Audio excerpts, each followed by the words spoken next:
Hey, welcome to your weekly corner Späti. I myself, Nick, am joined with Rob and Kieran. Hello. Hey. And we have a special guest from Germany for Bernie, Claire. Hey, thanks for having me. Thank you for reaching back to us so quickly because I panicked after Iowa and was like, we need to do something about this because as Rob was saying off air, it's always kind of the thing of like, how do we go about then U.S. topics, but then try not to make them U.S. focused? And I think that this, offered us like the perfect opportunity to like, talk about this movement in the U.S., how it's internationalist, how, what the Democratic primary means for Europe, the left in general and whatnot. And so thank you for coming on. Yeah. Sure. Before this, the show notes just said Pregnant Sonic 2020 and a lot of question marks and me just circling that several times. So this has been a Hail Mary in terms of like actual good content. So I'm happy with that. So Claire, why don't you tell us what is Germany for Bernie? How did it get started and generally what it does? Sure. So Germany for Bernie is a political group. It started actually as Berlin for Bernie last year around the end of May. Basically, there was a podcast event actually that was hosted in Berlin, and it was used as a kickoff event for Berlin for Bernie. And there's this great tool called the Bernie Map where you can just go on the Bernie Map and see all the events that are happening across the world. So it was on the Bernie Map. A couple of people in Berlin saw it. They went to the podcast event and then they said, okay, let's start organizing. And since then we actually went forward to create a German-wide movement with Germany for Bernie. So kind of the idea was that we're now acting as some sort of a Dachverband, so we can help local groups throughout Germany to set them up with resources, with our experience, just so basically they don't have to start, by scratch, and we can help them with all of that. And as of now, the group in Berlin alone has almost 100 members. When I joined the Telegram group back then, we were 5 people. So we've really grown, and we're here to, help Bernie's campaign from Germany. So what, for people invested in the 2020 election, what events do you have? What are the steps people can take, whether they're a U.S. citizen or not a U.S. citizen, to, participate in the election? Sure. So, first of all, if you are a U.S. citizen, we really encourage you to vote. So the first thing you really have to know is that there is a global presidential primary. That means... I did not know about this. Yeah, and it's... Okay, so that's actually crazy because I also didn't know about this before I started organizing for Bernie, which is really weird because I'm a political person and not even I knew about it, you know what I mean? So, you really have to know there's a global presidential primary. In Germany alone, there are 30 different cities where you can go and vote between March 3rd and March 10th. As a U.S. citizen, you can also donate under berniesanders.com/donate, which is also something you can do from, wherever you are in the world. Yeah, I highly that's what I've done. Anytime you're mad, anytime you see something that's just take a deep breath. You probably have an email in the last 12 hours from the Bernie campaign. Just click. It can asking be for $2.70. It can be $27, whatever you have. Just do it. You will feel at least a little bit better. So I'm guessing we can talk more about the primaries afterwards. But for non-Germans, you should know that it's totally legit to volunteer for Bernie. So for example, in Berlin, we have a bunch of events in which you can partake. And what we do every single Sunday, I kid you not, is we phone and text bank for Bernie. So in that way, we support the campaign on the ground. So basically what happens is you can just join us wherever we are having the event. You bring a laptop, you bring a headset, and then we teach you how to do it. And then you reach out to voters and tell them, hey, vote for Bernie.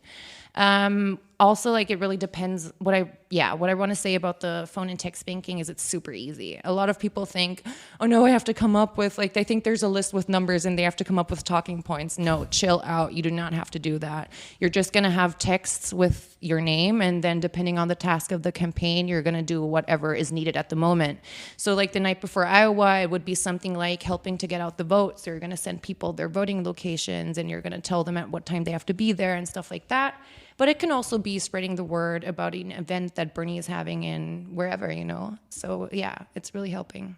Yeah, and just to clear up, so I haven't been to one of these events, but I'm registered to text myself. You can do it online too.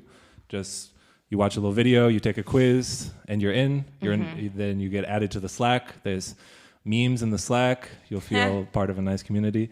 I just want to clarify a few things. You don't need I have a German phone number. You're not getting like whatever 50 cents per fee per text for texting to the US. It's all done through Slack and through this Spoke, yeah, Yes. this I guess a plugin in Slack. I don't know what to call it. Exactly. So it has nothing to do with your personal information. If you do it, nothing of yours will be out there. I mean, depending on which first name you put in, it will have your first name in the initial text. Like basically the initial text always starts saying, "Hi, my name is Claire. I'm a volunteer for the Bernie Sanders campaign. Are you in for Bernie?" or something like that. How'd you get this number? A lot of people do ask how you got the number, but you also don't have to have like a prepared answer for that because there is a canned response, so you can just click on it. Yeah. So scenario here, you've made someone incredibly angry. Where do we go from there? Well, about that, I want to talk it through because if you're anything like me, well, all right, I'm a native English speaker and I already get a little anxious. It's good to, isn't this some sort of technique? You got to visualize the steps, and especially if you're not a native English speaker, you think, I'm going to sound weird. I'm not going to I don't know, it's not going to work. Someone's going to be like, no, fuck off. No, that won't happen. You get into the app, you sit down, you get a batch of new text, you send them out. Most won't respond, some won't respond. And you get them back, and you have a group. You can ask for help if you don't Totally. know. But if you're not comfortable calling, just in the text, you take your time, write whatever you want. I mean, within reason, it's all being looked at, and there's, Right. within you sign you will act like Bernie, I think they say in the agreement.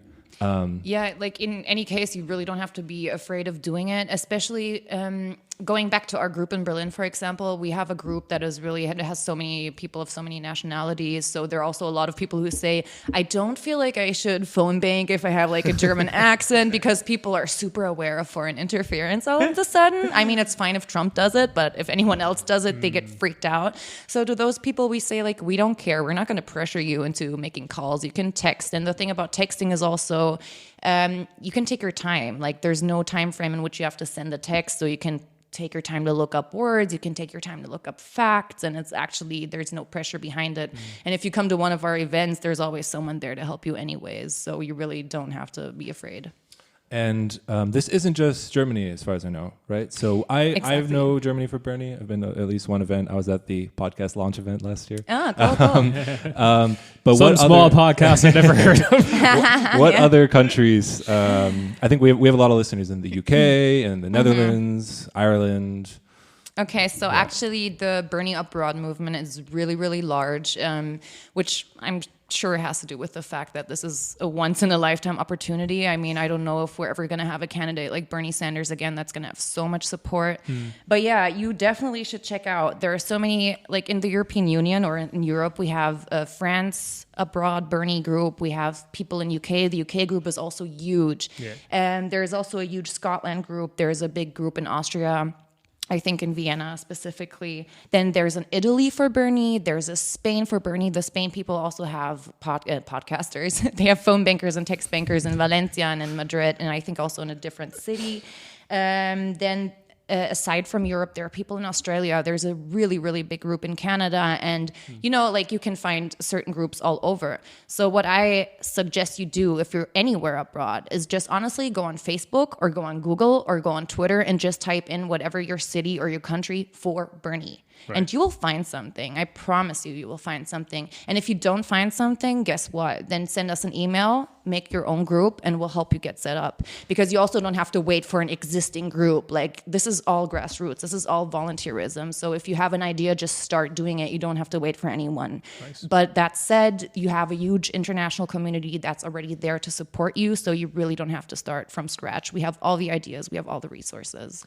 It was good that you mentioned the international aspect of it as well, because we do have listeners all over. I was just thinking of our one Serbian listener that I talk to on a regular basis that was maybe there's a Belgrade for Bernie group. And then I was thinking about, what's the American population that lives in Serbia like?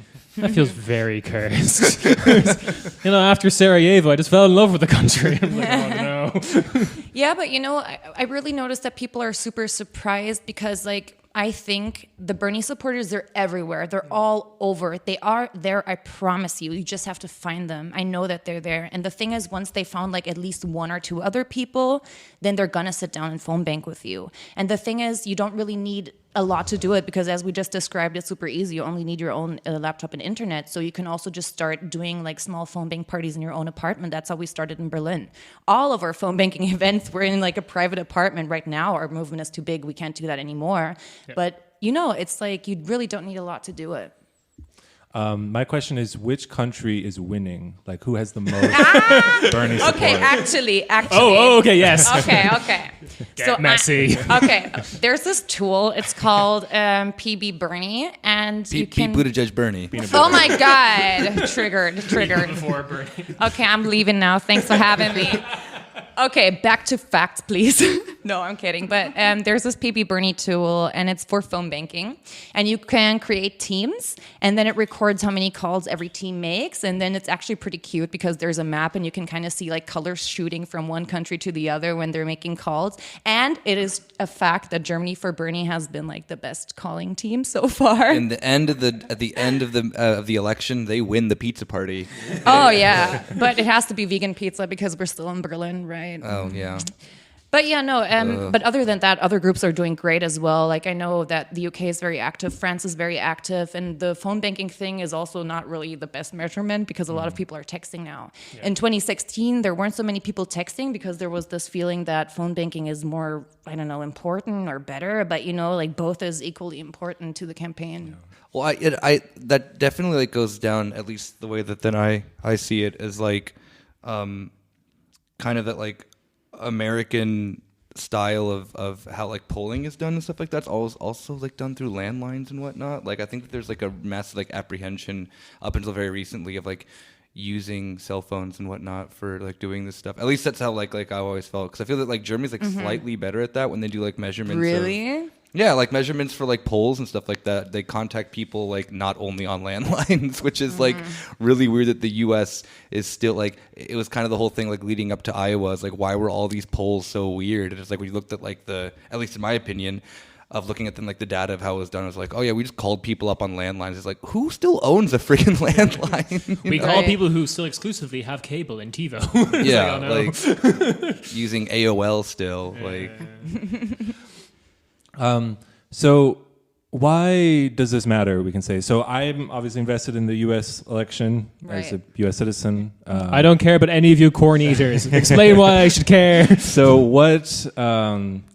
and I mean, we talk about this on the podcast too. We're an English language podcast based in Europe, talking about a lot of international movements, let's say. So why should... what's your pitch for why people should care about the Bernie campaign in the U.S. election from wherever they are in the world?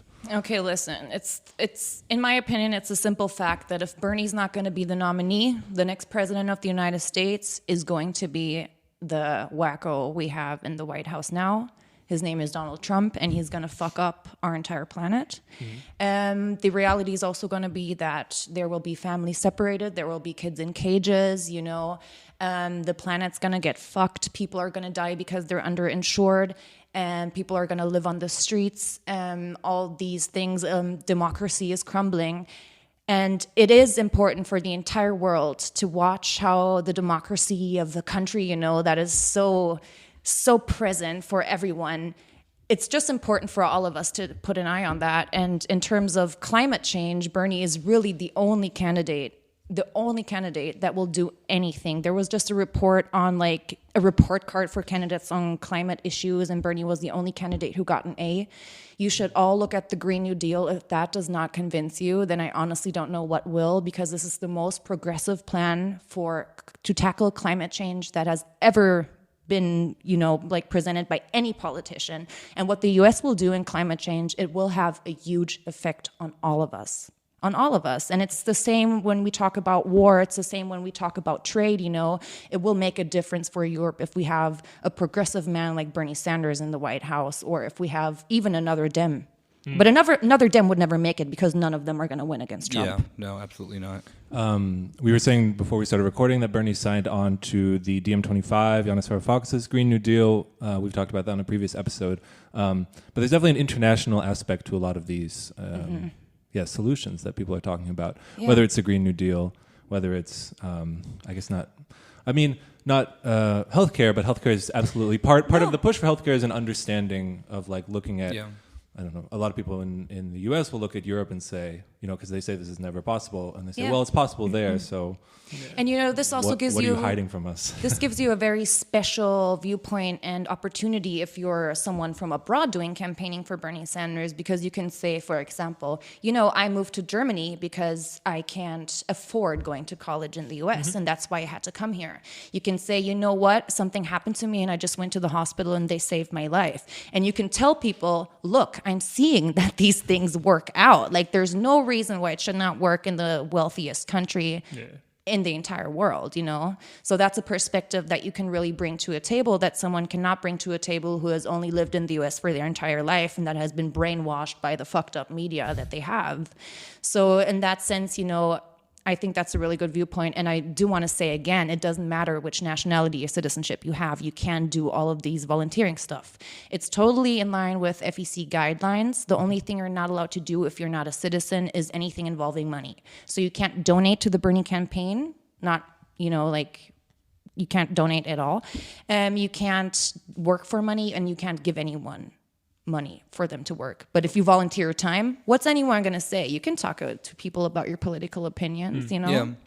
And I mean, this definitely, kind of going back to then the thing with the, as Rob mentioned, with the DM sign-on thing that Bernie did, I always do feel that then, Bernie is the only candidate from really either party. I mean, there isn't another candidate on the Republican Party, obviously, but who then does have this, internationalist outreach that is, widely respected amongst different groups of the left. And I mean, I don't see Bloomberg or Buttigieg or even Elizabeth Warren, who's at one point was touted as being progressive. Yeah, but there's no, I mean, given we talked last week about this weird Europeans for Pete thing, but it isn't an actual movement, and it really isn't people then who are I mean, I'm just thinking about all of the international leftists who were on that the progressive international thing that Bernie's a part of, and how that's actually taken as a serious move from them and Sanders of being this is bigger than us.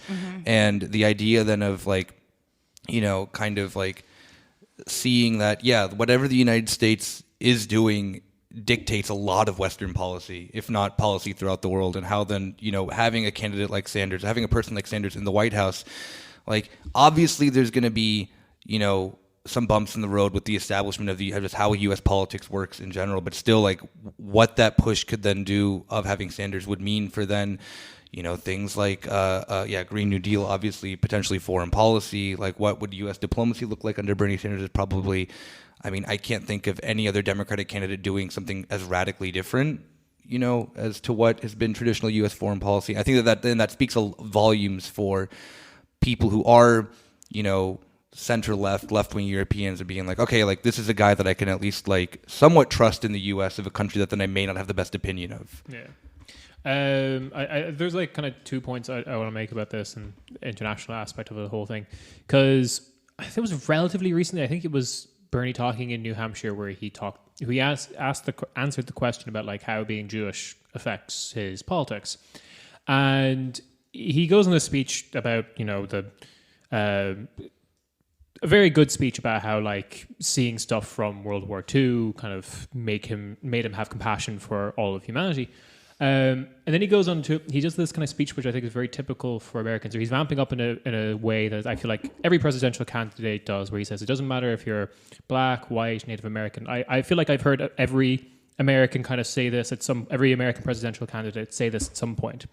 But then he ends with, we're all human, rather than what I feel like a lesser candidate would have said, which is, we're all American. And I think that is something that I was is very small, but something I was genuinely actually taken aback by. The last little thing is, I think anyone listening to our podcast probably knows that the situation on the global stage is, if America tells Europe to jump, we ask how high. I know everyone got really excited when France and Germany refused to go into Iraq, but then the Juan Guaido thing happened and Europe just felt like a fucking house of cards. But like, yeah, he seems like the president, sure.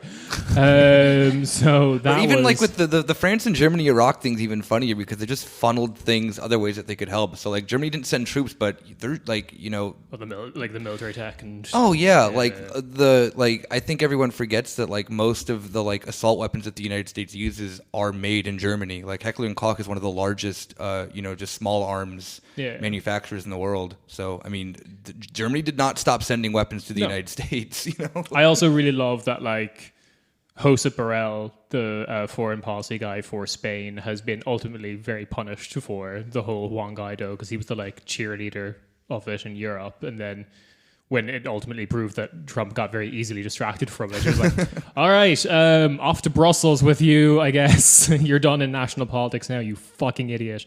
So that was fun.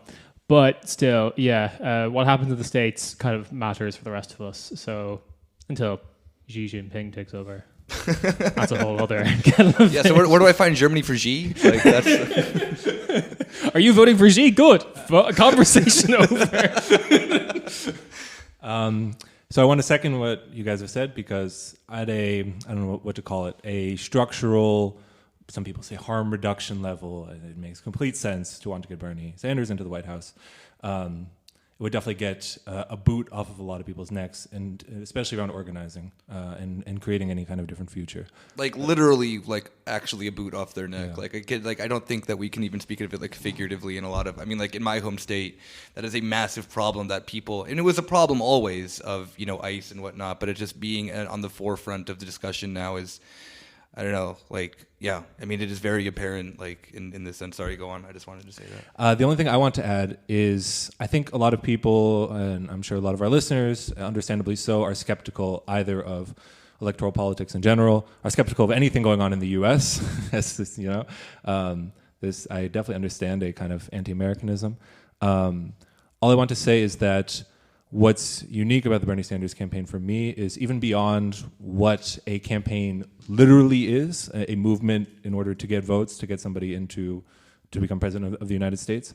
For better or for worse, politics, as broadly defined as you want it to be, revolves around elections in the U.S. And anyone who, if there's ever an opportunity to think differently, short of some full-scale war or revolution, it is around a presidential campaign in the United States. Oh, and this is a revolution. Yeah. So, I mean, there are different definitions of revolution, but if this isn't a great political revolution, then I don't know what is. Well, yeah, I mean that's the thing because people are thinking differently. This is hard to if you're not living in the U.S., if you're online all the time.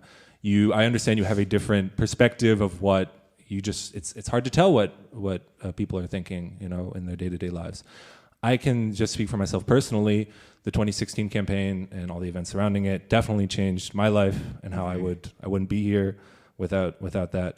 I know that's true for a lot of people. So it's not just the fact that Bernie. It's when he talks about not me us when he talks about this movement.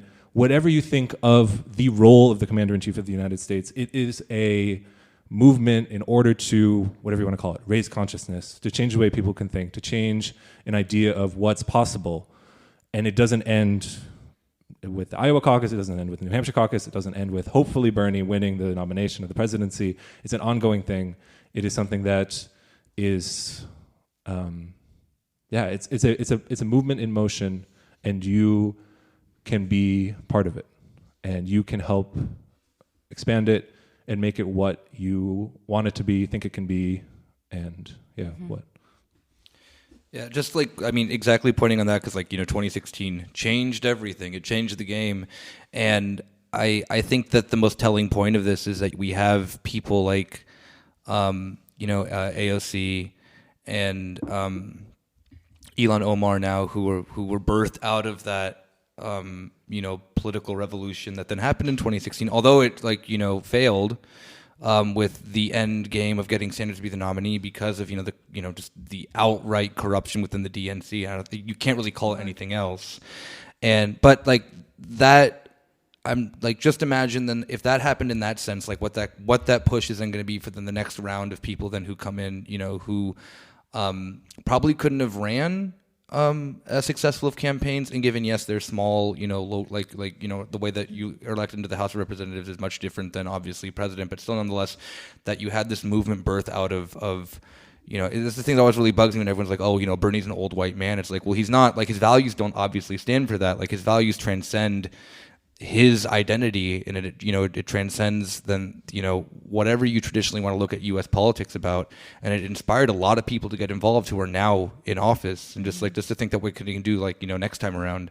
I don't think that then it'll become. I mean, hopefully we see that then if and when Synod becomes president, that then he puts the right people into positions. And stuff like that, with his cabinet and whatnot. But it can legitimately change the future of the U.S. and especially with just how the U.S. is just transforming as a country, whether it be demographically or whether it be, its place in the world. Like, the U.S. is not where it was 10, 15 years ago, and we need someone like that in order to, maybe not make it all, proto-fascist hell like we're seeing it. What America needs after its collapse as the world global hegemon is a Putin-like figure. It's worked for Russia. Definitely none of the politicians in the Duma have... Oh, sorry, okay, I'm breaking the bit for a second, but I found out recently that no one in the Duma currently has been east of the Urals in 10 years. Really? Yeah. They just don't know what's happening over there.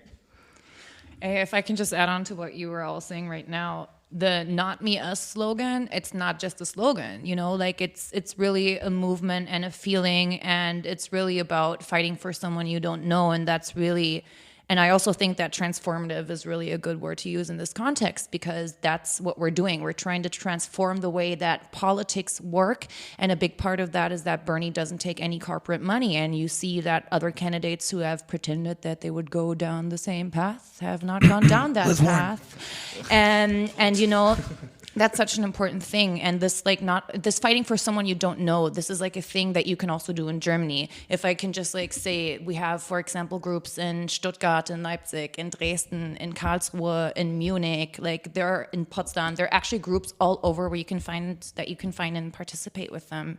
And I also want to encourage you. So I said before that there are 30 locations in Germany where you can vote in the global primaries. 30 in Germany alone, and some of them even have 2 different dates. For example, in Berlin, it's March 3rd and March 8th. And we made posters to get out the vote for Bernie for every single of those locations. So if you live anywhere in Germany and you are happy to put up some posters for us, please, please, please, please, please write us an email to mail@germanyforbernie.com. We will send them to you even. You don't even have to print them out yourselves. We're so desperate for your help. So please just contact us if you want to help in any way, and we'll send those posters to you and help us get out this damn vote. Last time participation was so low. It was 3 in 10 people voted. And this time, and Bernie won the delegates with I don't know, it was 79% or even higher. I don't know. It was a high number. But this time, since we don't have a Clinton Bernie situation, we have to fight for this vote. It's a bit more in the global primary. So I really wanted to emphasize that again. We need all of your help for that. Yeah, I think that's a perfect point, because I wanted to briefly just talk about, I know that this is a U.S. issue, but just the tactics of what the Democratic Party are trying to do to make sure that Bernie does not get in is so just obvious now, because the Clinton thing was always there's an air of oh, these Bernie people are just conspiratorial, they don't understand how politics work because a lot of them are young and this and that, and then now just all the info coming up, just John Kerry just openly saying that the DNC needs to work to not get Bernie, and then now we're seeing Iowa. Is that the big Biden event in Iowa? Yeah. God grant me the confidence of John Kerry. That's all I'll say. Yeah, I mean, just you see this. Just I would wash these fools. But you see this just absolute mask off moment of yeah, we did 2016 and we'll do it again if you make us, and just seeing that now Tom Perez stepping in and just being well, we have to recanvass now. It's you don't you very clearly. And I think just the beauty of seeing this all just unfold on Twitter, of people who are volunteers at the things being you clearly messed up the data on purpose. Yeah. Tom Steyer got no votes in this county, the first time around, and then just magically ends up with a bunch of delegates. I personally am enjoying the almost death cult status that the Yang supporters are taking now. They're just Bernie won, fuck you. Yeah. Our guy didn't get in. We're wrecking the system too. Yeah, and it really it really the effort that then that's really refreshing is then seeing people within the Bernie camp just not having it at all, because we went through that once, and how like this for me like kind of was, you know, after Iowa was in the thing of like, oh shit, like yeah, I should try to get involved somehow, and regardless of how tiny that is, like the last thing that I want, and again, yeah, not me, us, that definitely falls into it, like, you know, I can be a part of something bigger, and I know for Rob it's probably the same as also being an American, is that there is maybe a little something that you can do in order to then prevent this time of just the absolute fuckery. Like I have no other word for it. Well, that's the thing. So I think a lot of people have a latent sense of, you know, I'd love things to change, but it just can't happen for whatever reason. And maybe some people pointed directly at the DNC, some people pointed at, you know, it's obviously all part of a system, you know, whether it's money in politics or whatever. But that can be a very depressing thing, and it might make you not want to try. But it's really daunting. The Bernie movement for people, again, maybe it doesn't for you. Put yourself in someone's shoes, and how Bernie, for a critical mass of people, maybe enough to win the nomination. I think so. I think so too. Feel like it's not a sense of despair when people do this. It's emboldening. We see that something is working. We see that there is a change that's going to happen, because if you push on a door and it starts to go, what is that door? The DNC. It's a sense of possibility, you know. And I think that's what's so key here. That there's the strength in numbers. That there's a collective sense that anything is possible, and that anything is up to us, to every single person who's part of the movement, to define what it is. Yeah, and the fact that the movement is so big and that Bernie has the most volunteers ever, and I really don't think that any candidate ever had so many volunteers across the globe. It's so inspiring because, like, if we have our phone banking events, for example, or any other event, we have a bunch of events. You'll just go on our website and you'll find them. But every time new people come and they see our group, they just feel so much better. It's almost like, especially if you're abroad and you kind of feel disconnected because you're political and you want to do something, but you're somewhere else. It's just so nice to find this community of people who are fighting for the same values, and that really gives you a lot of strength. And it's the same actually for the people who are on the ground. We just had someone from our group going to Iowa to knock doors for an entire month. And he was talking a lot to people about the abroad movement. And it really inspired them, and it gave them so much more energy because they were seeing, even people like in fucking Germany and everywhere else are doing stuff for Bernie. So like everyone is inspiring each other constantly, and it's like a really fascinating thing to be a part of. The international caucusing thing is really inspiring and also very interesting to me as well, because you can tell a lot about like what Americans are like in that country. For example, the Iowa caucus in Georgia backed Bernie. Georgia the country. Yeah, Georgia the country. Yeah, I saw their like their victory thing that they had. Like they made the Georgian pizza. No. They made like Midwestern style pizza with Georgian wine. Oh. Yeah. Do you not know what Midwestern pizza is? No. It is cursed. Is it like anything like Chicago? No. I don't even know Midwestern. Midwestern pizza is just this like it. You couldn't classify it as pizza in any other part of the world. Yeah. But it. You have to look it up. I don't know. Fair enough. I see photos of it a lot, like because it ends up like the dudes from Street Fight. Yeah. Always kind of like will post about it, and it does not look edible. But they're like, this is so good. This is so sick. But the one that I thought was incredibly telling and lined up exactly with how I imagine Americans in that country was the Iowa caucus in Paris. Came out for Warren. Yeah. I'm like, yeah, okay, yeah, all right. You managed to make it work in Paris. Fuck off. So let's shout out those links one more time.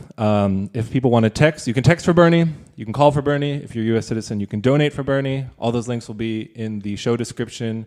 Anything else? We'll have a link to Germany for Bernie. Yeah, please go to germanyforbernie.com, write us emails, we're on every single social media platform you can imagine. So no matter where you live, even if it's in another country that's not Germany, we're happy to help you. Like, it really doesn't matter where you live. Just reach out and we'll help you. Is there a TikTok?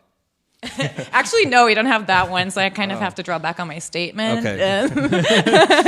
Most of the social media platforms. Were you listening to Claire? Be the change you want to see in the world. I will make. Yeah, I go will ahead. Make, Make a- I will make a make the German- Germany for Bernie TikTok. It'll just be me. As the Germany for doing the Bernie social Shuda. media person, I would love to have you do that. So. And Kieran, you can edit the videos with all the cool TikTok music. I genuinely have a proposal, which is if you're Irish and listening to this, phone bank for Bernie, get them to get you to exclusively call Massachusetts. Swallow your pride and just say, when they say they're Irish, just say yes. Yes, you are. And so then Italy for Bernie only does New York then. Yes, yeah, this Cool. is my new strategy.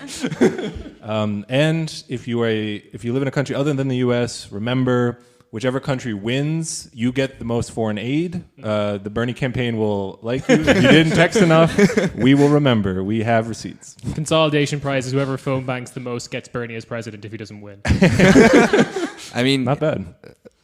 I would take it. Here. Yeah. Hello. Yeah, thank you so much, Claire, for coming. Vote for Bernie, everybody.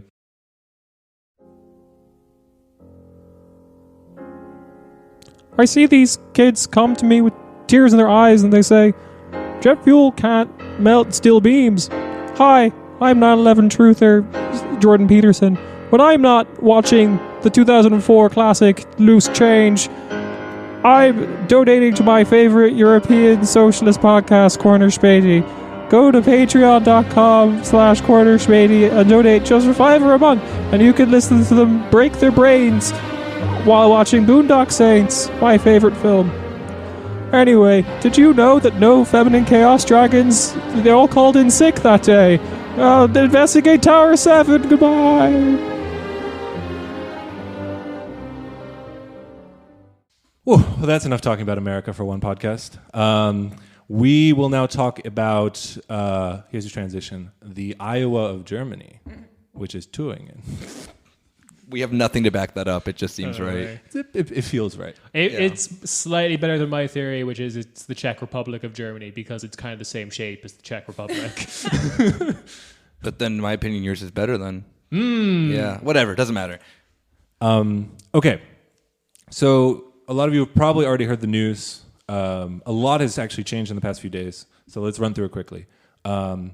Last year, like 4 months ago, in October, there was the local elections in the state of Thuringen in Germany, which in Thuringen is a smaller state. It was probably the second or third smallest, I would say, in terms of population. It's in East Germany, but it doesn't have Dresden or Leipzig or these big, I guess it has Jena and stuff. Anyway, it's somewhat of a smaller state. It's in East Germany, and there's a relatively large AfD. Well, I think AfD got over 20% of the vote. They came second. Yeah. Thuringen is also known because it had a red-red-green government, specifically with Die Linke as the biggest party in that red-red-green government, a guy named Bodo Ramelow. We talked about him actually when we did the episode on Die Linke a long time ago. He's definitely more on the conservative wing of the party in Die Linke, but they were in government. Yeah. So the last election happened in October, and Die Linke continues. I mean, they got the most seats again, something like 20. There's 90 seats, so I'll just go by seats because that's what I remember. Yeah. Die Linke got 29. 29. Yeah, and then AfD had 22. Yes. So the issue being that the red-red-green coalition is no longer a majority. Yeah. By like 2 seats. Almost every coalition. Okay, so across Germany, there is a. I was looking this up. The Germans don't really say this, but in English they say it all the time. A cordon sanitaire, that there is no, that the AfD will not be cooperated with on any level. Saying Germany does not negotiate with terrorists. Yeah, Germany, fascism. Germany does not have anything to do with that. No. Which is an admirable. I would say, I think, correct me if I'm wrong, the position on the podcast was, Well, hopefully they really believe that, but I'm not holding my hope out that groups like the CSU and the CDU, I mean, there was already a rightward shift within those parties since the AfD has gotten into the parliament on the national level. Yeah. But it's also very easy to say that you won't cooperate with them when you aren't like in a position where that's the only feasible government if you want to be. Well, this is, I think, the only main one that's popped up recently that was that because I think that then, just talk about the elephant in the room, that is the left-wing party being the biggest party in Thuringia, and that there is, in my opinion, always much less willingness to cooperate with them than there would be with the right-wing party. Yeah. And as we saw on, what day was it? Wednesday last week? Yeah. That kind of were right in a very confusing, weird parliamentary system of just how these votes are allocated, how you don't have to necessarily win a majority, but you can still then, So go. That sounds familiar. Yeah, I know, right? Like the Iowa of. Okay, before we get to that, I just want to finish that it is definitely kind of a mess with the results, because if you're just like Iowa. See? The theory is building. Yes, you're not absolutely right. If you're not working with the AfD, and some parties, I don't know if they formally announced it, but usually the CDU says we're not working with Die Linke, in which case there's basically no majority. They announced that in November. Yeah, there's no majority government that can be formed. I think the only one, if you take CDU not working with Die Linke, would be Die Linke, SPD, Greens, and FDP, which the FDP said that they wouldn't do either. Yeah, so there's no majority. There's no path to a majority government. So this was always hanging in the air. I remember when the election happened, people were like, "Okay, well, we'll see what happens next." This past Wednesday, we said they had to vote within to form the coalition or to pick I don't know, all the parliamentary president proceedings. basically. Yeah, they were picking president their of Thuringia. Minister President and Thuringia. in My brain is broken up. whatever it's called in I English. don't think that states, like German states, should generally be translated into the English language. I- Why I- is that a thing? No, my new radical opinion is they shouldn't have names anymore. They should all just be numbered. This is state number 4. All right, state number 4. Very ordentlich. So Bodo Ramelow, I think he had, with the red, green, he was getting something like 42, 43 votes to be the president, which is not an outright majority. Again, there's 90 seats. And there was a mix. The AfD had a candidate who was getting some, all the AfD votes. There was one other candidate, I forget. There was the first selection, no absolute majority. Second election or vote, no absolute majority. On the third vote in the Thuringian parliament, you don't need an absolute majority, you just need a relative majority. And on the third vote, all of a sudden, again, Bodo Ramelow had about 43 votes. There are 45 votes for one, Thomas, his name? Yeah. Thomas, no, I forgot his last name. Kemmerich. Thomas Kemmerich from the FDP. Yeah. So out of nowhere, FDP, which has 5 seats in the Thuringian parliament, their candidate for president gets the relative majority. And this is only possible with almost every single member of the CDU, the AfD, and the FDP voting for him. Mm-hmm. And then all hell broke loose. I mean, this is... Yeah. I posted a meme. It did kind of well. I'm very happy about that. That's the real story here. Yeah, I mean, this basically said... And there was a lot of cover-ups oh, how could this have happened? What happened? Who's the Tom Perez of Thuringia? well, people were pointing out this was not discussed beforehand. They didn't know that was going to happen. And then slowly over the next few days, there's been things revealed that Kemmerich got even asked Christian Lindner, another favorite on our podcast, for permission, I guess, or Sir, may I get votes from the AfD? Permission to engage with the fascists, sir. So they definitely tried to skirt around that issue, how did this happen? Some of my favorite reactions were from the youth groups of the FDP around the country who were like, well, this is a big surprise. How did this happen? No one saw this coming. I liked Guy Verhofstadt's taking to Twitter because he's basically still the head of the European grouping the FDP find themselves in. Right. Yeah, and he was just don't do this in our name. And I just kept tweeting at him at the time that like Ciudadanos, the like Spanish equivalent party, like marched lock and step with Vox in Spain, being like, you did this like 4 months ago. Do you not remember? I feel like he doesn't really know what the liberal party in Germany stands for, because after the German elections, he was already tweeting like, "Oh, congratulations to the liberals in Germany," and it's like, ugh, stop. Yeah. No one. I feel like I should follow him on Twitter. Like, Oh, he's hilarious. And the reply guys are even worse because it's just like a bunch of pictures of him photoshopped with a Hitler mustache. There are a lot of like, okay, so like anyone who listens to the podcast knows we love to make fun of Guy Verhofstadt and yell at him. All of his response are UK gammon, being like, you represent all the evil of the EU. There was one time when he was talking about like one country, there was some weird stat that like recycling was up, and he was like, "This is great," and then all the comments were like, "You want to turn Europe into Xinjiang?" And I'm like, "What? What?" You have to cut this if my accent is bad. Okay. Oi, I've been listening to Cornish Späti. They say you look like a melted candle. They say you look like a Ken doll that's been put in the microwave for 2 minutes. They're right. Your accent's horrible and it's staying. You're not getting that cut out. I do legitimately think that like the youth wing of the FDP was sincere about them not knowing, because they also tweeted out about their own party being like, this is dumb.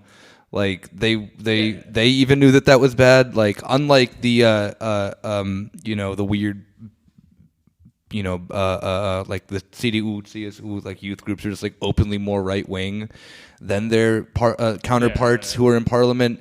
I just think that the FDP's youth organization is just like literally just like young entrepreneurs who are just like have no idea about politics. Like young Christian Lindner? Exactly. Is that what you're saying? Yeah. Oh my God, I hope there are like a lot of YouTube videos to be made from those people. Young Christian Lindner is definitely probably a deep cut that we need to get into. I'm just wondering what was going through Christian Lindner's head when Kemenish made the call and was like, "Sir, may we do this?" And I think because Christian Lindner thinks he's like such a boss, like, I'm the only one, like. We also talk about... I'm the only one with a black and white Twitter profile picture with stark contrast. Look at the contours on my face and weep. I think he's just like, this is what politics is. Now the big boys are in charge, like working with the off day. We're working with one, Björn Höcke, which we will get to. Very sad. Man, Christian Lindner. Okay, I want to get to the reactions, but we have to take the story up to today. A lot has happened in the past 4 days before we get into the reactions of... the left, I would say the people on the ground, the organizations, the political establishment, CDU, and some of our favorite German personalities. So I would say, like when it was announced, a lot of protests were announced tonight, go out, a lot into, which was good to see. I was a little resigned, like this is going to happen eventually. This is my pessimistic American, with Trump as his president talking, maybe. That was certainly my feeling. I would say I've been surprised with the reaction. Kemenish stepped down almost immediately. Now legally he can't formally step down, so it's I was reading with the articles, but then my brain starts to hurt when I read too much about German constitutions. So something like he's still the president, but he's not acting his role as president. Who knows? That he stepped down, and there was a backlash against the FDP. Especially the FDP for pulling this off. I think the CDU didn't get quite enough backlash considering they have way more seats in Thuringia. The off day, most people they gained popularity after the poll the next day was just I'm assuming that one person who just like mask off like, well, yeah, like I'm no longer part of the FDP anymore, like, this is cool. They were acting presidential, one might say. Oh yes. Say what you will, but this is the day Björn Höcke became president. Literally, like launched missiles that is the thing that then the best reaction then on that Wednesday was I forget her name from Die Linke, just gave the biggest fuck you to Kemenish, who she just threw the rose, like the bouquet down and just walked away with no handshake, nothing. Pimp move. But Kemenish and Björn Höcke had some really cutesy moments too, like afterwards. Like there was one of the funniest things too that then also happened after that is that immediately after that was declared that he was president, He then says that he's, and also kind of like going deeply into that, how much the left is worse to these people than it is working with the AFD. Is that then he said he was going to donate his entire salary to the victims of Stalinism, which then the dude who is the head of that is the head of the is one of the heads of the AFD in Thuringen, and it's just too good. Yeah. Oh, good. Would someone who was working with the AfD give money to the AfD? Checkmate. Didn't think so. Okay, so just again to bring it up to the present day, there were a lot of snapshot polls. Christian Lindner is having a vote of confidence, vote of no confidence, what do we call it? That thing that I heard about in Star Wars that apparently is a real thing. We don't have actual parliamentary procedure in the U.S. This is all foreign. This vote of confidence, whatever that means. They both exist in Germany, actually. It's a different thing. You know that thing that they do in episode 1? Star Wars. Yeah. And yeah, so I've seen various polls that have Die Linke way up, FDP way down, nationally, in Thuringen, there's kind of a mix. But there definitely seems to be a backlash to breaking this, again, quote on sanitaire, around the AfD. Maybe it's because of the Thuringen AfD in particular, which we'll get to in a moment. But it's pretty hopeful, actually. If we had recorded this podcast a couple days ago, I definitely would have felt differently. I definitely sympathize with people who looked at this. I think a lot of people did have. It's different for every person, but you know, there's just something in the news or in elections that you see, and they're just like, is this really real? Like, and if you're like woke, if you're like, I've been around the block, like I know how politics works, you can kind of look at that with a sense of like, oh, look at how naive you are or something. But I lived in Germany for 6 years and I have no idea how the politics here works. So. But I think a lot of people did have that feeling like, oh, like, you know, these the FDP and the CDU, like they're not on our side. Yeah, I think for a lot of people, actually, there is this kind of suspense in Germany, maybe more internationally, that there's going to be this breaking moment of the AfD working with one of the more like establishment conventional parties. I remember when the Bavarian regional election happened, they thought that was going to be it. That this, because of the rise of the Greens, the CSU will kind of be forced to work with the AfD. Yeah, but the AfD doesn't have as much of a stronghold in Bavaria as that's they do what in other actually places. happened. Yeah. But beforehand, everyone was like, "This is the moment when it breaks." Yeah, I think it has to do with the sense of like how like just the political economy of Bavaria doesn't really allow a party like the AfD to exist. They're all rich. Yeah, exactly. I mean, the AfD, the AfD does much better in areas like, I mean, the East, obviously, just because they're poorer and because of austerity that then's been particularly just like, not secretly, but happening very much under the like. If you look at them, like as we've talked about before, is that like East Germany is very much like this kind of like proving ground for German neoliberalism that then's been just continuously like just pushed under the rug of that it's like this success story, but in reality, when you start peeling back the mask of it. Like no capital is really kept in East Germany. What's the really good quote from like the Left Review was in the GDR there was poorly maintained buildings filled with people. In post unification, there's really well maintained buildings completely empty. Yeah, exactly. And I think that illustrates it perfectly, because also in like the West, like where do we see then the AfD having some of it like its strongest turnouts is like cities like Duisburg and whatnot that are part of this like post-industrial German thing. So there is like, I do think that there's a material reason behind not only like there is obviously people who just want to be racist. Yeah. But if you were to capture this phenomenon of East Germany after Die Wende, it might be, or in terms of economics, it might be one Thomas Kemmerich. I keep saying his name wrong because he is from Cologne. He moved to Thuringen. I think he was in his 20s. There's a lot of opportunity, big things changing. You saw that wall come down. That's such big FDP mentality. Yeah, because they talk about like, I'm just a smart businessman. What he did is he moved to Thuringen and took over one of the many, state businesses and made it his own. And then he's like, I built this from the ground up. I just know economics. The presidential parallels, they're clearly there. Yeah, for sure.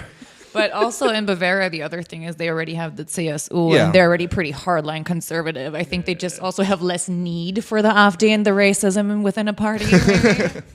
Yeah, and I think it is too that then like the CSU, unlike the CDU, is still very much like tied to some sense of like a social welfare state thing that the CDU has been like divided from, and the AFD doesn't have like a clear plan for it as well. Like when it does come to social issues in terms of like healthcare, so, like, the CDU's plans are always like a little bit more like, I don't want to say liberal because they're not, but they have like obviously probably comes down to like just the sense of how wealthy Bavaria is.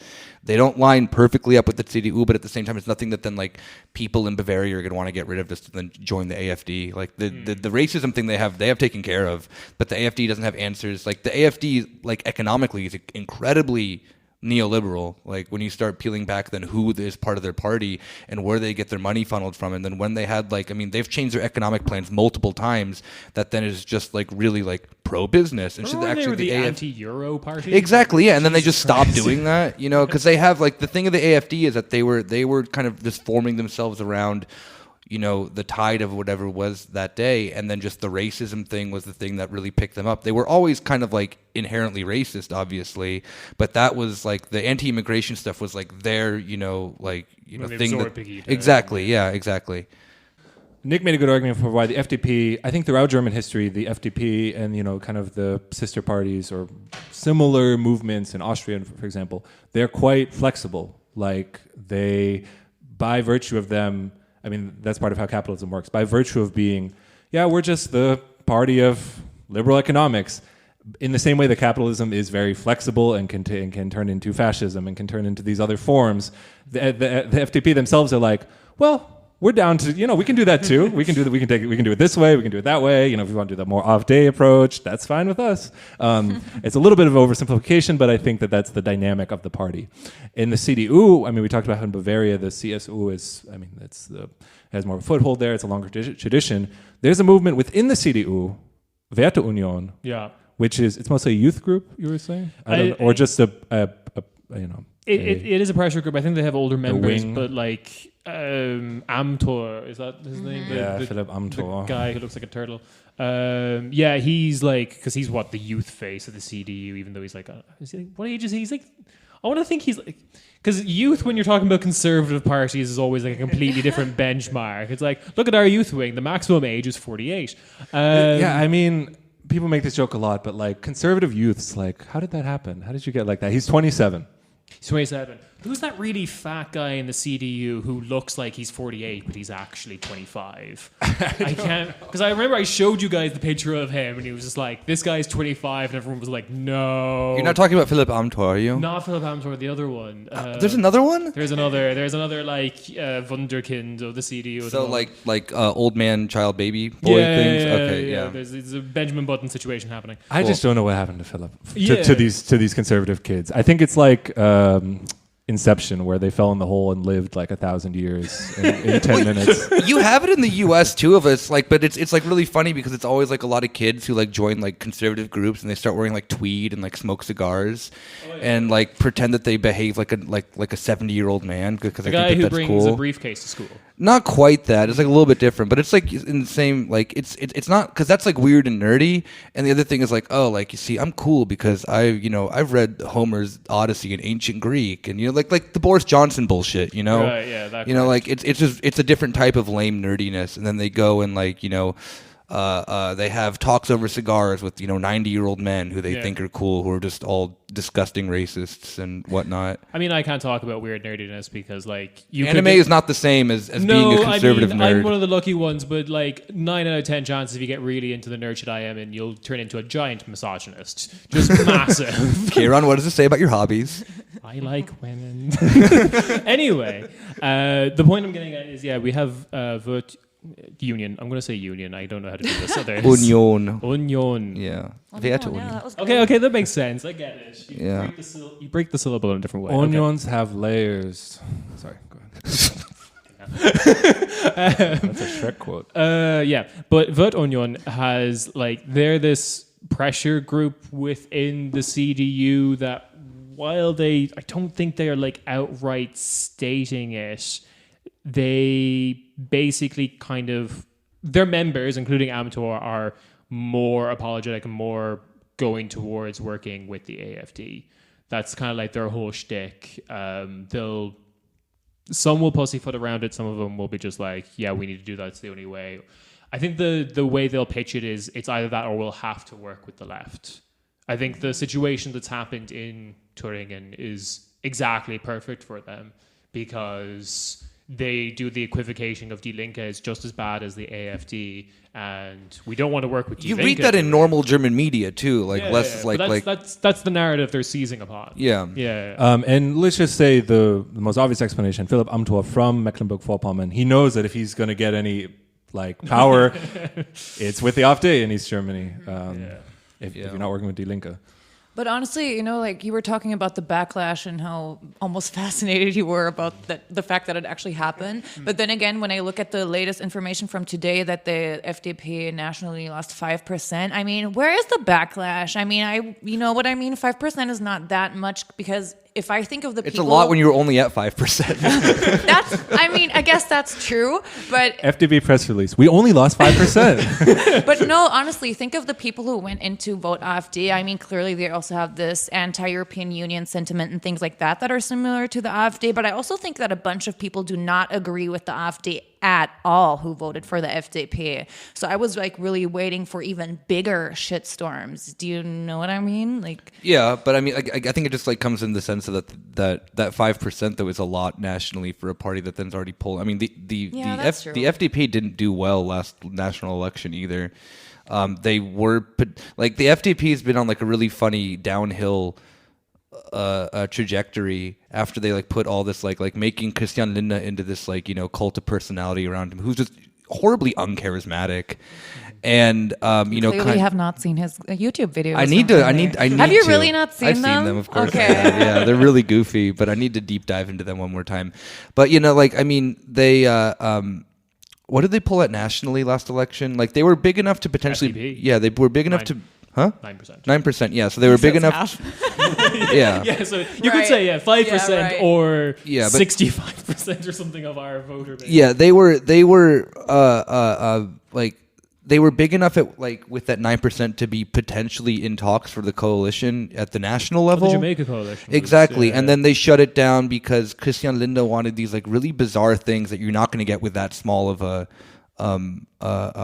He wanted control of like finance. Exactly, yeah, which is like you're not gonna that like. You want to take that away from the CDU? No, like, over yeah. their fucking corpse. I mean, especially after when they made what's his name, the Bundespräsident,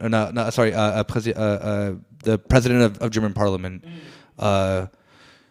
Schäuble. So that spot was open, and then like Lindner being like, "Oh yeah, maybe like I can." But no, I mean, don't you dare diss the king of austerity. Yeah. But yeah, it's the polls I'm looking at. I don't think I've updated for this backlash. I think I'm waiting for more of a backlash. I think, like Rob was saying, for the CDU. I think they've done poorly in the Thuringen polls that I've seen. Like they've lost a couple of percentage points, making, if there was an election today, red, green more likely. But that would just be a return to what was there for Thuringen for ages, which will eventually fall again. Yeah. And I mean, the CDU had control of Thuringen ever since the fall of the wall, practically up until very recently. So the idea of them losing that much of support doesn't seem like make much sense to me, unless that support does go to the AfD. But that's just me speculating. But also, I guess like a part of it just like we're not talking about, which is the SPD. Oh yeah. Like the thing that I'm always like, so I mean, Based obviously on these polls, a lot of Germany isn't talking about them either. Yeah, no, exactly. But the thing that I always just find so funny about this is that like a lot of this could be prevented by the sense of just like the SPD getting the shit together just like a little bit and just being a party that then no one can identify with. Like even after the reshuffling of the polls, like the SPD's numbers didn't change. Yeah. Like it's absolutely wild that there's. I mean, given they voted against the pro AfD FDP like Judas kiss thing that happened, but it's like it was really funny seeing a tweet from Kevin Kunert being like, now's the time to join an anti-fascist party, and it's like, dude, like I get where you are, but like your party needs so much work. Yeah. And it sucks. I like him a lot, and I really think that then if someone Kevin like Kunert, more like Kevin Sweetheart. Am I right? Oh, I'm sorry. what? Sweetheart. I didn't get it. Okay. All right, whatever. But yeah, I mean, like the thing that then is also like really kind of shit to see is that then how like, okay, I think he's a very, you know, he gets a lot of shit from German media for being further left wing within his own party. But like, I do think that if the SPD like buckled down and like, you know, took some of his, you know, his shit seriously, they would be much more like, I mean, just the normal German person could probably like, you know, identify with. I mean, I can understand if people don't want to vote for Die Linke. Like I like Die Linke, but for a lot of people, that's like, oh, you know, that's a little bit too far left for me. But at least the SPD is willing to work with Die Linke, you know, on a national level, on a local level, and there's at least like a barrier that like against fascism. That like I do think that the SPD at least honestly will never work with the AFD. Where at least with the CDU, it's very much up in the air on these in these districts, cities, you know, states, whatever the hell it is. Yeah. And I guarantee that then we're gonna see like you know, because we've been talking about like how the Greens are so popular and stuff like that. Like their trajectory is not like cohesive. Like in what's it called, in Baden-Württemberg, like the Green Party's far right there compared to other Green parties in Germany. Yeah. You know, so then how does that then funnel into things? Like, can you trust the Greens and everything? You know, like they're like, are they really going to be like as anti-fascist as they pretend that they are in some states? And I honestly think no. Well, yeah, we have an episode planned on that soon. Absolutely, we do. I should clarify for everyone. It might be confusing because we are citing the polls. There have been calls nationally for a new election, but the AfD and the CDU said they don't want to. Well, of course they don't. Of course they don't, because they're the second and third highest vote getters, and they need 2/3 majorities. So there probably won't be a new election. I guess what's most likely is that they will vote again, and Ramelow will have a minority government. You know, I really wonder a lot about, because I know we kind of got away from the topic, but the young people in the AfD, now I can't stop thinking of them. Like, you know what I mean? You and like, me both, Claire. What is going through their heads? No, but honestly, like even after the fact, wouldn't you feel like totally screwed over? I mean, I don't know, because don't you totally? It's so dangerous to have these kind of situations. And here's a parallel for Iowa here for you. Iowa, and Germany, losing the trust in the democratic process, and then next time going like, why am I even voting for these people if they're just gonna do and fuck around and do whatever they want anyways? And I think that's a really, really dangerous aspect of this entire Thuringen thing. Would it surprise you that voter turnout in Germany is also just nosediving like it is in the U.S.? No, it wouldn't. I was about to mention that because that was the thing that was really interesting, because like you're right, there wasn't a backlash for the CDU within Thuringen, or not like a large enough one, but if there was a Thuringen election tomorrow, it would be like the Nichtwähler that you would be like looking at, the non-voters. That would probably, because you're right, anyone who gets dissatisfied with the CDU in Thuringen is more likely to jump to AfD, and if they're a no-go, then it's just going to be I stay home. Yeah. I do want to second your point, Claire, because I think that the parallel for me is that, and this is from a more like, I guess you could say like left-wing point of view, but I think that a lot of, let's say you're a Bernie supporter or you're just left-wing, you look at what the Democratic Party did in Iowa, and it's a clear example of like, they're trying to stop Bernie, and they're not representing what they say they will, and all these things, and all true. All these things are true. But the question is, what does it get you, or what does it do for you in order to point that out? What do, as we've asked before on the show. And I think that I do it too. It's completely, it's cathartic. It's you're like, I'm not going insane here, right? Like everyone else sees this too. But I think there's a line between that and saying, like, they're the problem. They're supposed to be on our side, but they're not. And I think you get to a point of acceptance where you say, the elites in the Democratic Party aren't on our side. The CDU and FDP in Thuringen also aren't on our side. You can point out, how dare they? They say one thing on a national level, we're not going to work with the AfD, and then they vote to. That's one thing, and absolutely, I understand it should be pointed out. It should be pointed out again and again, but only in a sense that you're reassuring yourself that you're not going crazy. It shouldn't be from a place that you're going to force them to, I don't know, like, well, now that they've apologized, we can work with them again. You know, it's not coming from that point of view. It's just you need to stay grounded in what exactly, the point of how to react to the news. You know. Yeah, I think it's like exactly like a good parallel with Iowa is that then after all that stuff that happened with the very clear fuckery from the DNC and just from all the powers that be, with the dumb app and shit like that, how then the Bernie community, at least particularly, like at least what I saw online, was just like, all right, like that's it, like we're we don't need to do this pretend like, being nice to you guys because you guys clearly don't want this. And I think that the response to in Germany with that, I wasn't expecting that then twice in 1 week in the two places that then are, I guess I'm associated with, but just like everyone going to the street was at least like one, a surprise in my opinion, maybe not a surprise to Germans because of the history of the country. But I really hope that then, yeah, like you said, that the reality of then that appearing that there are going to be people willing to work with the AfD, and the only then response that has to be done from people who don't want that, if you want to be then anti-fascist, is then just say like, all right, that's cool. We will not cooperate then in these terms. Like we will go to the street, and it worked. Like at least in this sense, that worked there, and I hope that like momentum then carries on to the fact of that. Don't you dare try to fucking do this again. Yeah, voting is one thing, but there is like a lot of action that then is done to going out to the street and removing someone from office pretty quickly is very impressive. I was not expecting that. Yeah, I will say, unless you think I'm being holier than thou, I did send Pete Buttigieg photos of Stuart Little on Twitter. It's everyone, it's okay, get it out. But another parallel, people who listen to the show probably know that I get somewhat invested in conspiracy theories sometimes. And the point of that isn't that this explains the world. It kind of gives you an outlet of like, maybe that narrative makes more sense than what's going on, but fundamentally, the bedrock always is a movement of people around work, around labor, around material things. The rest, whatever keeps you going, I agree with, but don't lose sight of like what the real bedrock of a movement is. Do we have any thoughts about Bodo Ramelow before we turn to the elephant in the room, the AfD? No. I mean, he's like, what is there to say about him that we haven't done before is that he is from the conservative wing of his party, but at the same time, it's like, he's still like a member of Die Linke. Like I have no qualms with that compared to then, the alternative, which is the alternative for Germany. Yeah.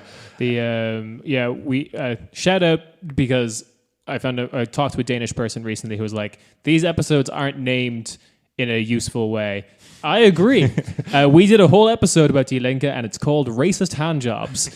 It's a great episode. Go listen to it. It's one of my favorite episodes. Like Die Linke has like internal problems, especially within like the older members of the group who just like can't like Racism.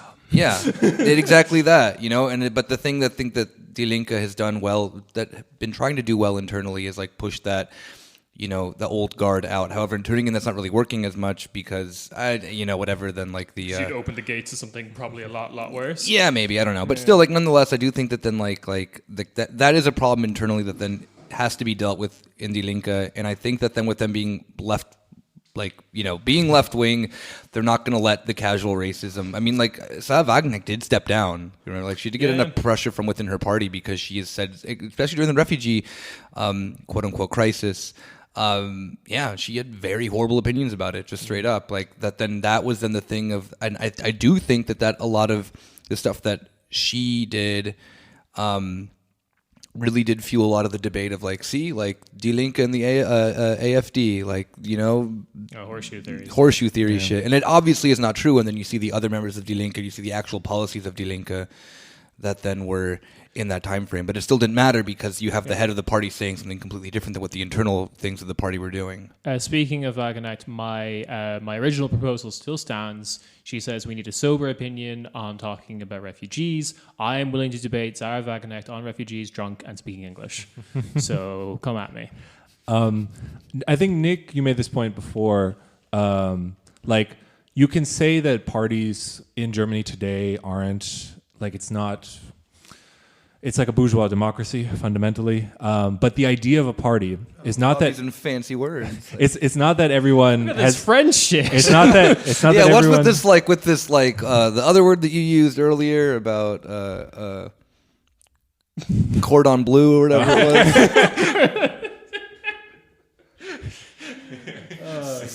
Sanitary cordon. I don't know. Now see the AfD. They like cordon bleu. All right, they have the chicken on the outside. That's the racism on the inside. They got the racism on the inside. Don't worry, you got to cut in to find it. That's just to hide the racism from the media. No, that's the idea of a party as a structure is one that you can in which that is a actual forum that is an actual democratic process.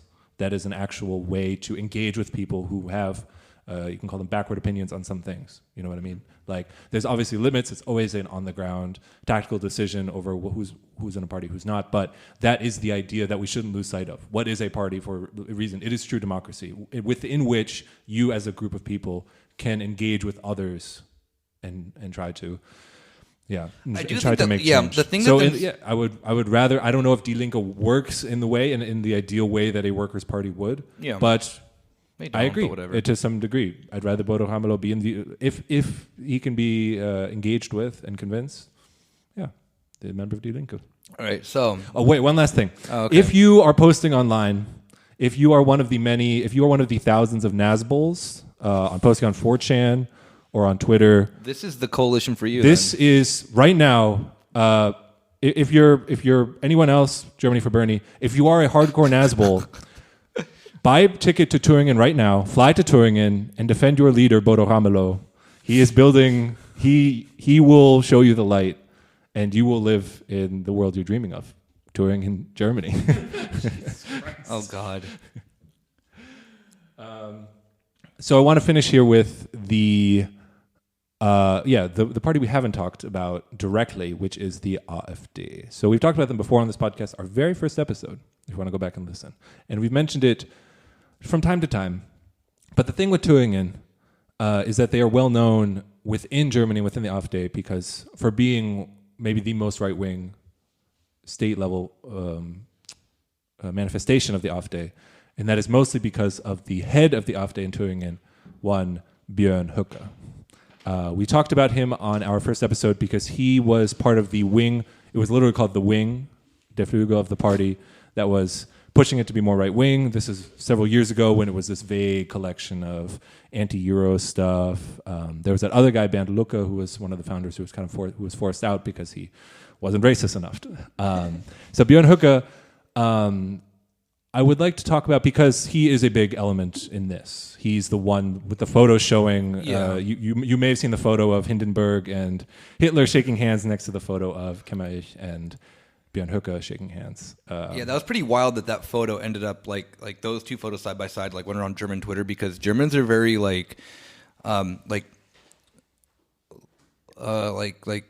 liberal Germans are very hesitant to be like, oh, there's this Nazi comparison. Yeah. And it was really weird seeing that from center left people in Germany being like, yeah, this is that.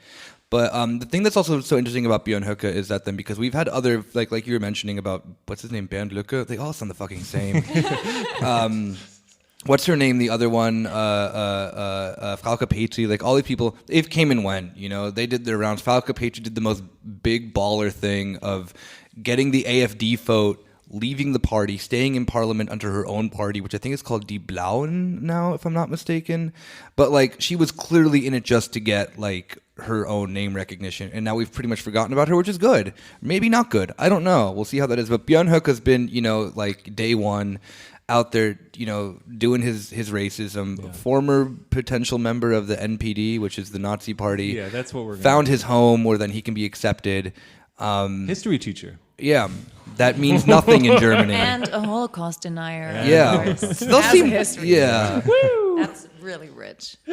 Yeah, so he's been making his rounds in the AfD, making his rounds in Germany, and has just been probably the most present since Frauke Petri just disappeared.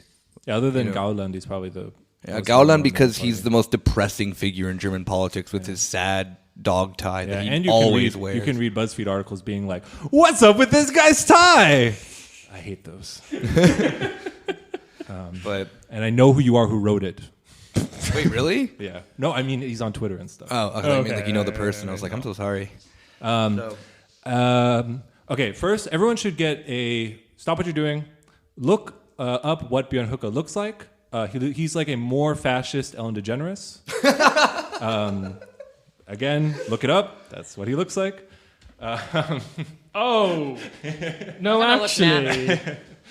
Oh, that's upsetting. I've never seen it. Since you said it, I can never unsee this. The one that they use for the Google search Yeah, results. exactly. Oh my god. While I pull up his, and This was this. What did you do to my brain? I'm sorry. That's what I this mean, now it podcast makes is all now about. it makes a lot more sense that Ellen DeGeneres, aka Björn Höcke, was at the Super Bowl with, or not the Super Bowl, was at some game with George W. Bush. She was campaigning for the AFD. I honestly don't have all of the crazy stuff he's done and said readily in front of me. If anyone wants to do a quick shout out, a quick hits of what he said, yeah, he's a Holocaust denier. Yeah, he basically said that the attack on Dresden from the British people was against international law because it was mass murder. And Yes, and just to go back to Famously, something Germany wasn't doing. exactly. Yes. yeah, and if people remember what happened in Chemnitz, was that just last year? I think it was 2 years ago. Years ago. It's mixed up. He was one of the ones there, like marching in the streets. I actually thought about it's obviously not the same thing, but I thought about Charlottesville a little bit with the Thuringia coalition, because Charlottesville it was terrible, and a comrade was killed by a fucking Nazi, but it was also a sense that the far right like peaked too soon. Like you saw these people marching in the streets, and I don't know what was going through their heads, but they seemed to think like, yeah we're about to launch our They kept coup right now. Yeah, they kept trying to do like a second Unite the Right, and they all kind of like collapsed hilariously. Which is like good in the sense that it's good that they're completely fractured and collapsed.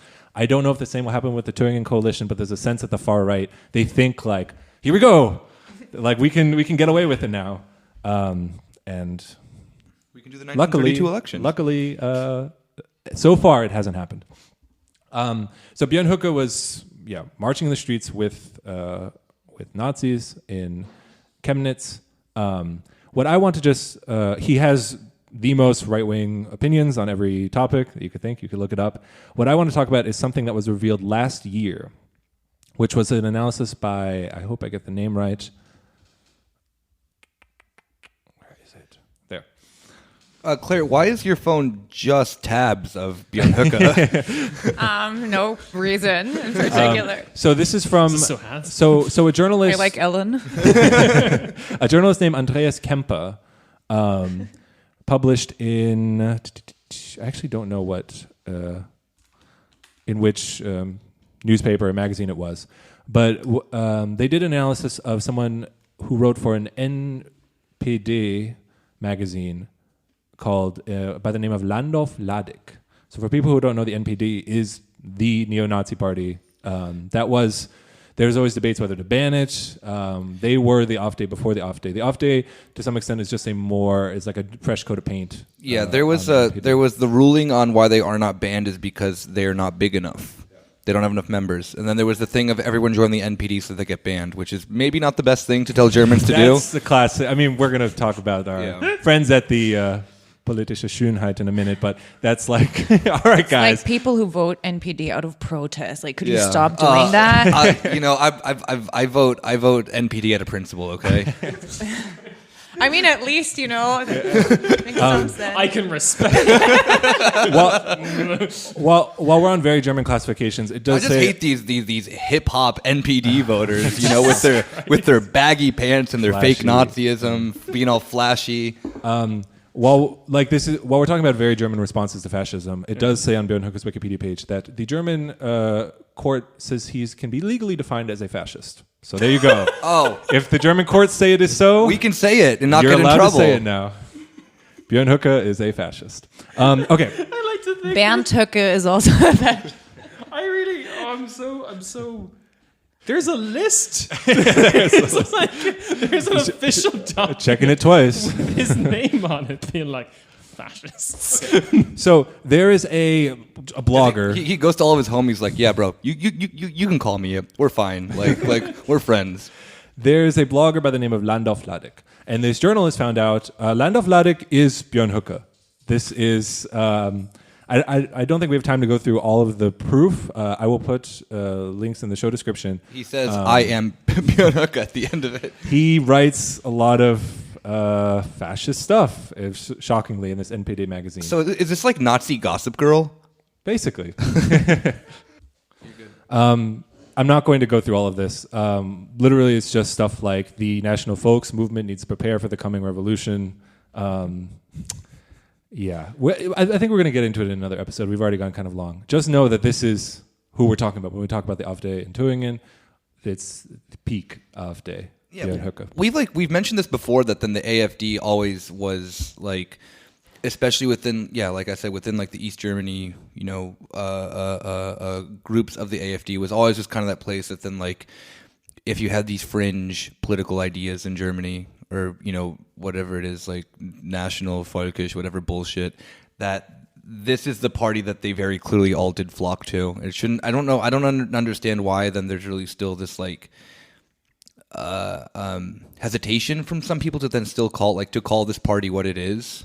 Especially when you have a person who you can now legally call a fascist, who is the head of the party in a state in Germany. But before we finish, we have to talk about so obviously this created quite a stir when this reporter came out, and it should be noted, obviously he denies it, but then under oath he wouldn't deny it. Basically, in some legal context like that. This creates quite a stir. Everyone knows what Björn Höcke is. So, but some of the reactions show that sometimes German satire doesn't quite get how to be satirize, satirical, how to be what it says it is. Our friends at the Zentrum für politische Schönheit, so the Center for Political Beauty, which has done nothing but these very out there, bizarre protest things. A lot of which we gave them credit for the honeypot 10 minutes thing. No, they have done, like, I don't want to go over and say that they've done, it's just misleading stuff. Like, they have done a lot of good stuff. They have done stuff that is quite extreme, and they have done a lot of stuff that I think ends up becoming quite problematic. And this one is probably the most problematic because they made fake election posters for the NPD with Land of Ladich on them. So with Björn Höcke. And then Björn Höcke's face. With Björn Höcke's face. And it looks like an NPD poster. And they put them up like they were real, and they put them up like they were real posters for an election. And I'm just wondering how many people saw that and they're like, yeah, like, I'm going to vote for the... And, like, you buy T-shirts that have the NPD logo on it. Yeah. Like, who the fuck would do that? Some Nazi in Germany being like, I wondered what happened to him. Land of I always liked his stuff.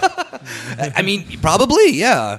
And it just was very much not well thought out. And, like, Land of Ladich, Björn Höcke are open Nazis. I mean, call it what it is.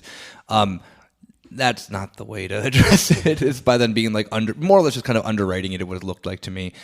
I don't know. That was like, it was very hard to see if the page was real or fake. Cool. I think we can get into some plugs for the week. First plug is that we have our first bonus Patreon episode out.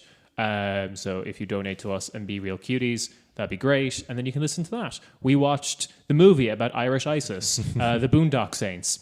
I hate movies now, all of them. We did it for a reason, I promise. We talk about Germany.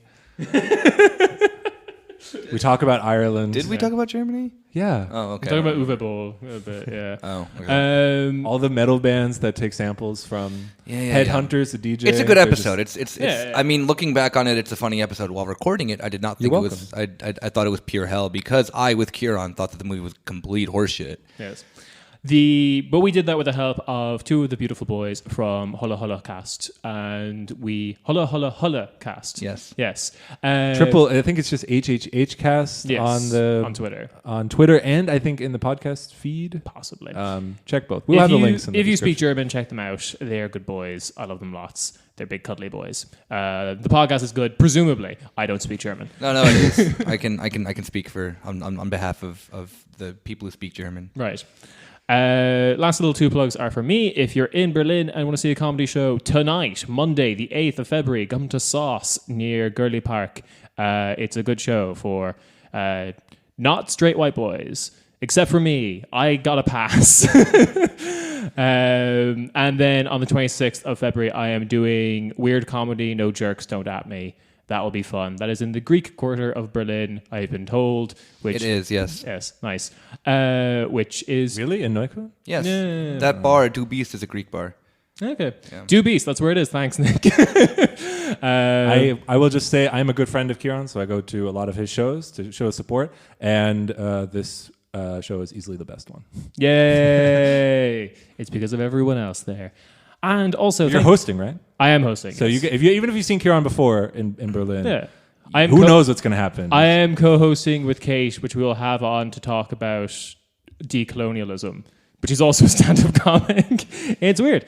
And thank you, Claire, for coming on. Sure, thank you. Where can people find you on the internet if they want to hear your hot takes on shit? Sure, you can find everything I post under the Germany for Bernie handle on Twitter. Nice. Do you run the Twitter? Yes, I do. Oh, Same okay. goes for Instagram, which is Germany 4 as a number 4 Bernie 2020. And yeah, Facebook is just Germany for Bernie, and you can also find a local group there. Nice. We'll have links to all that stuff in the description. And I have one more plug. yeah? I don't mean to get personal here, but my grandfather, Bernard Sanders, is running for president. I would really appreciate it if everyone could support him. It means a lot to him. It means a lot to me. I have so many questions for you after we're done with this. I'm just imagining that photo was like I bought Pop over and I made him hamburgers and no one else came over. That's how that just sounded right now, except for we would all hang out with Bernie Sanders.